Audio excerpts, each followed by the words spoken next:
ఖచ్చితంగా దేవుడు నీకు మేలు చేయడు, కీడే చేస్తాడు. నువ్వు పాపం చేసి ప్రార్థన చేస్తే ప్రార్థన ఆలకించడు. నువ్వు పాపం విడిచిపెట్టి ఆయన దగ్గరకు వచ్చి ప్రార్థన చేస్తేనే ప్రార్థన ఆలకిస్తాడు చెప్తే మంచి చెడ్డ. ఎలా ఉందంటే ఇప్పుడు మీరు ఎలా బ్రతికినా పర్వాలేదండి, మీరు తిరిగేయండి, తాగేయండి, అబద్ధాలండి, బూతులు మాట్లాడి ఏం చేసినా పర్వాలేదు, మీరు దశభాగాలు ఇచ్చండి, దేవుడు మిమ్మల్ని దీవించేస్తాడు అని చెప్పాలా? అని చెప్తేనే కదా నీకు బాగుంటుంది కదా.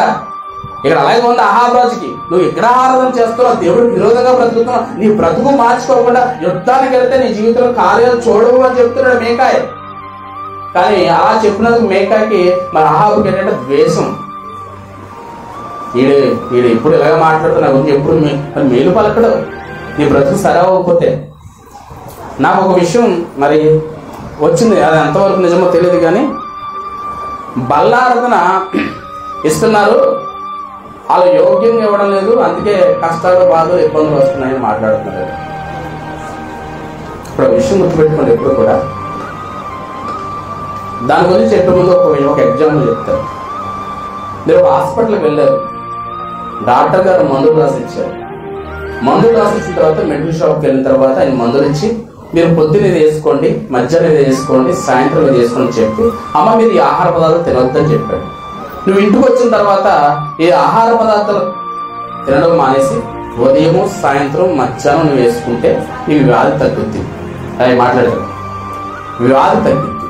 నువ్వు వేసుకోకపోతే తగ్గదు కదా, చెప్పండి, వేసుకోకపోతే తగ్గదు, ఓకేనా? కానీ వేసుకోవడం మానేసి వెళ్ళి డాక్టర్ మీద దెబ్బలాడింది అనుకో, ఏమంటారు చెప్పండి? ఏదో గింజట, గులిగింది గింజ, ఏదో గింజ, తప్పు దాని కింద పెట్టుకుని నేను దేవుడి మీద మోపుతుందట, ఎవరి మీద మోపుతుందట. అలాగే తప్పు మీలో పెట్టుకుని మీ బ్రతుకు దేవుని దృష్టిలో అయోగ్యమైనగా లేకుండా పాపంలో బ్రతుకుతూ, పాపంలో జీవిస్తూ, పాపంలో బ్రతుకుతూ దేవుడు చెప్పినట్టుగా బ్రతకడం మానేసి తప్పు మా మీద వేస్తే ఎలాగా? మేము చెప్పడా, మేము కేవలం మధ్యవర్తులు మాత్రమే. డాక్టర్ ఎవరు? దేవుడు. మెడికల్ షాపులో మందులు ఇచ్చే వాళ్ళు మాత్రమే మేము. తీసుకున్న మందులు ఆయన చెప్పినట్టుగా మీరు బ్రతికితే ప్రతిఫలాలు వస్తాయి. మీరు ఆయన చెప్పినట్టుగా చేయకపోతే ప్రతిఫలాలు ఇచ్చేవాళ్ళు ఏమి లేదు, కేవలం మధ్యవర్తులు మాత్రమే. ఇప్పుడు నా వాక్యం మీరు వింటున్నారండి, వాక్యం వింటున్నారు, దేని ద్వారా వస్తుంది? దేని ద్వారా వస్తుంది? దాని ద్వారా వస్తుంది, బాక్స్ ద్వారా వస్తుంది. ఏం చెప్తారు మీరు? కానీ ఈరోజు బాక్స్ బాగా వాక్యం చెప్పింది అంటారా? ఎవరు చెప్పింది అంటారు? ప్రసాద్ గారు బాగా చెప్పారు, అక్కడ ఆగిపోయారు. ప్రసాద్ గారు కానీ చిన్నగా కానీ బాక్సులు పెట్టారు. స్వరం ఎవరిది? స్వరం ఎవరిది? దేవుడిది. శరీరం ఎవరిది? ఏసైది. రక్తం ఎవరిది? ఏసైది.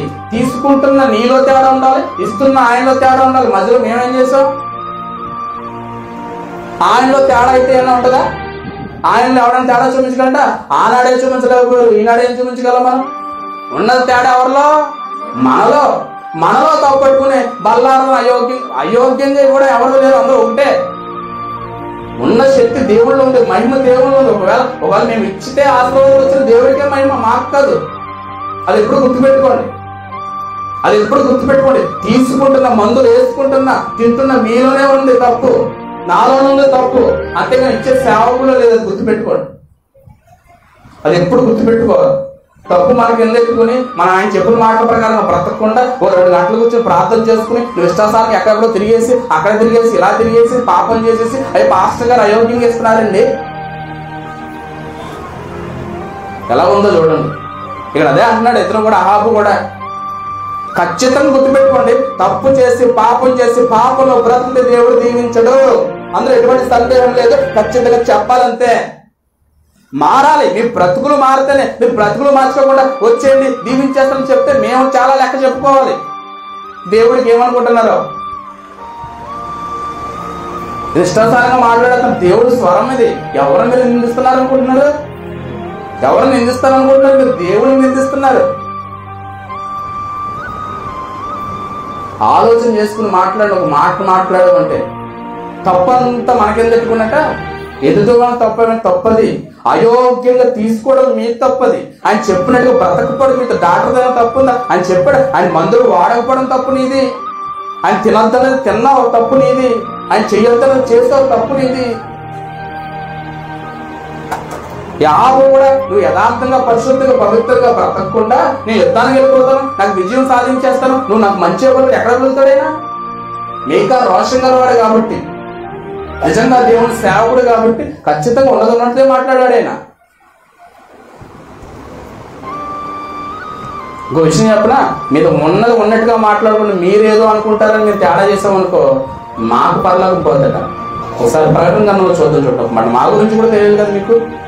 ప్రకటన గ్రంథం 22వ అధ్యాయము 18వ వచనం చూడండి ఒకసారి.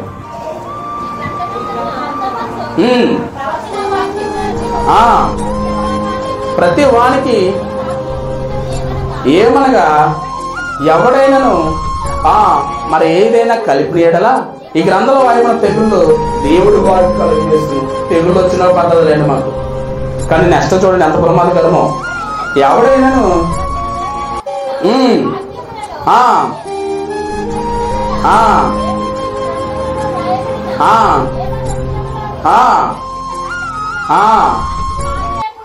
దేవునికి స్తోత్రం. పరలోకమే లేదంటే మాకు, పరలోకమే లేదంటే మీరేదో బాధపడతారు, మీరేదో మన ఎత్తున పెడతారని మీకు లోపడ్డామంటే ఈ లోకంలో ఏమున్నా పరలోకం లేదండి. ఎలా ఉందంటే అండి, రాజుగారి భార్యకి ముందెళ్ళిన బాధట, వెనకెళ్ళే బాధట. ఇప్పుడు యథార్థంగా బ్రతుకు సాతాను వదలడు, ఒకవేళ భర్తకు పోయి మీకు లోపల బ్రతుకుతుంది. మా భార్య ఎవడో వేసి అన్నగా తెల్లబట్టలు వేసుకుంటున్నాం కదా అనుకుంటున్నాం, కానీ ఒక గంట వాక్యం చెప్పాలంటే ఎంత కష్టపడాలో. ఈ మాట మీ మధ్య తీసుకురాకుండా మమ్మల్ని సాతాను ఎన్ని సోదరులు నడుపుతుంది మీకు ఏం తెలుసు? మాట అయ్యో నరాల్లో అయిపోయింది. ఒక గంట వాక్యం చెప్పండి, ఒళ్ళు మనసు దగ్గరికి ఏ మాట అయితే మాకు ఇష్టం వచ్చినట్టు చెప్పామంటే దేవుడు లెక్క చెప్పుకోవాలి. మేము ప్రతిదీ కూడా మాకు నచ్చినట్టు, మాకు తోచినట్టు, మాకు ఏది రిఫరెన్స్ దొరికితే అదే రిఫరెన్స్ చెప్పేసామనుకో ఎవరికి లెక్క చెప్పాలి? దేవుడు లెక్క చెప్పాలి. లేకపోతే ప్రతి తెగులు మాకే వస్తాయి, చివరికి పరలోకం కూడా మాకే రాదు. ఇదంతా గుర్తెరిగిన మేకాయ ఖచ్చితంగా చెప్పిన ఆహాబు, నువ్వు దేవుని దృష్టి నీతిగా బ్రతకలేదు కాబట్టి నువ్వు ఎక్కడికి నీకు విజయం రాదు అని ఖచ్చితంగా చెప్పేస్తుంటే ఎవరికి బాధేస్తుంది? ఎవరికి బాధేస్తుంది? అహాబుకు బాధేస్తుంది.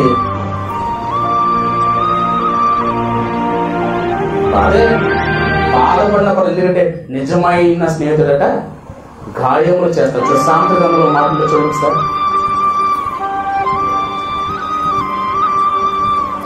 సాంప్రదాయంలో 27వ అధ్యాయం 6వ వచనం సార్. మేలు కోరిన స్నేహితుడు గాయములు చేస్తాడు, పగవాడు లెక్కలని ముద్రేస్తాడు. ఏమంటాడు?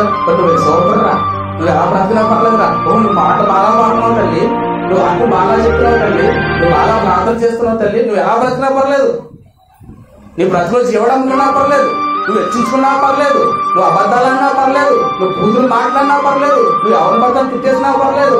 ఇంకేంటి? ఇదివరకు ఏదో పొందుకోవాలి రూపాయలు, ఆ రూపాయలు అయితే నేను పొగుడితే ఏమొస్తాయి? నేను తిరిగేస్తావు, నాకు నేను మీ ఇంటికి వచ్చి నేను తిరిగితే నాకు ఎన్నెక్తావు కానుక, నువ్వు ఎలా చేసినా పర్లేదు అని నీ దేవుడు దీవించేస్తాను చెప్తేనే ఇస్తావు. అదే అంటున్నాడు. అంటే మేలు కోరి స్నేహితులు ఏం చేస్తాడట? గాయములు చేస్తాడు. తర్వాత అమ్మా పగవాడు లెక్కలేని ముద్ర ఆడతాడు. నువ్వు ఏం చేసినా పర్లేదండి, వచ్చే ఆదివారం వచ్చి నా డబ్బు నాకు ఇచ్చే, నా సంభావన నాకు ఇచ్చే, నువ్వు ఎలా బతుకు ఆ గ్యాక్ ఆశీర్వాదాలు దేవుడు దీవించేస్తాడు. నువ్వు బతికినా పర్లేదు, నేను గర్భఫలం ఇచ్చేస్తాడు, నువ్వు ఏం చేసినా పర్లేదు, నువ్వు నాలుగలు ఇచ్చేస్తాడు, నువ్వు పాపం చేసే వారం అంతా ఆదివారం వచ్చాను అతనికి. ఇదే కదా మీకు కావాలి? నచ్చం, మేము నచ్చం. ఏం చెప్తే నచ్చారా? అహాబుకి నచ్చాడా? నేను నచ్చను. మీకు నచ్చకపోయినా నేను భయపడాలి దేవుడికి, ఎందుకంటే నేను పరలోకం కోల్పోతాను.